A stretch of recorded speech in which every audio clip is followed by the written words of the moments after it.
Here's a simple trick you can do with Synthogy Ivory II in just a couple seconds. You can transform any piano sound into a dark, melancholy, film score-esque type sound. And you don't have to leave the plugin window at all. You can do it all within Ivory II. So let's check it out. All right, here's a stock preset.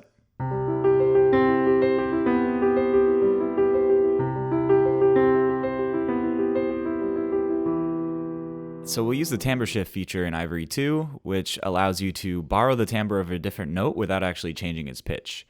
And then we'll add some key noise for that felt feel. Add some reverb on it.